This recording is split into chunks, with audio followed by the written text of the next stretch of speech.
All right. So what you are ready is to break down week 18. So here's the first question. Did you ever start one of these games? Did you ever start one of these, we're resting the starters so you get the last start of the year games?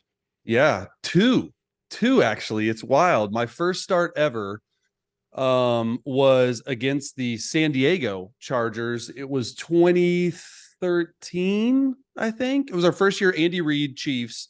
We had locked up like the 5 seed. I don't think we could have gone either like higher or lower. So it was the game. I don't know if you remember, but it was the game where like I think we were like 10-5 and the Chargers were 9-4, so 9-5, something crazy. They had to win to get into the playoffs. So they were playing everybody. And we literally sat as many people as possible for the Chiefs.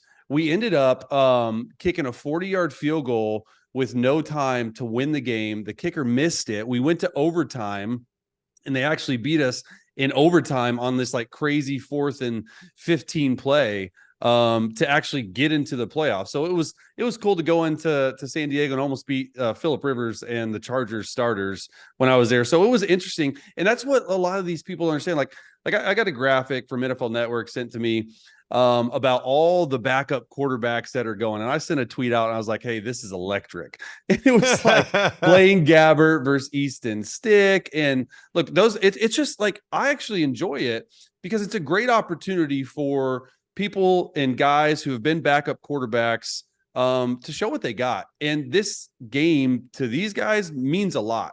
Now, to fans, it might not mean so much, but it's a good opportunity for them to show not only themselves but their teammates and their teams and people around the world like, hey, you belong here, right? Because anytime you get an opportunity to start, like in the NFL, there's only 32 jobs, right? So to be able to get one of those on any given Sunday, it's a pretty cool thing. And I was saying earlier in the show, Chase, and I think it's any position, but more for quarterback than other positions.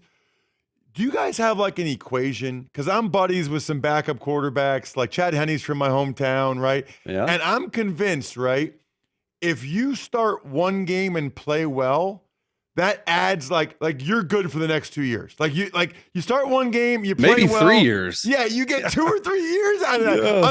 Unless you have to go in again in between and play bad. But like Yeah. I mean, is there like a math equation? But you guys know that that's how it works. Well, you realize like it's this league is like there's some bad quarterback play. Like let's just be honest. And so when somebody comes in like a Jake Browning or like I wouldn't even put Gardner Minshew as a backup because he's been a starter, but what Gardner Minshew's done to be able to have the Colts in a play-in game this year, he was brought in to mentor Anthony Richardson in the second game of the year. He's playing the entire year. So I think teams are going to put way more of a value on backup quarterbacks. But yeah, all it takes, I mean, look, you're not only playing these guys that are playing this week, all the backups, they're not just playing for their team because a lot of these guys are in short-term contracts. They're playing for 31 other teams. They're putting their stuff on tape. So when the backup quarterback and the starting quarterback carousel goes round and round like it does every offseason, some of these guys who play well in this last game, they're going to have a spot. And I think, and what I'm hearing is like teams are going to put more of an emphasis on backup quarterback because look at this year, right? Like there's been so many different quarterbacks, 70-something quarterbacks to play this year.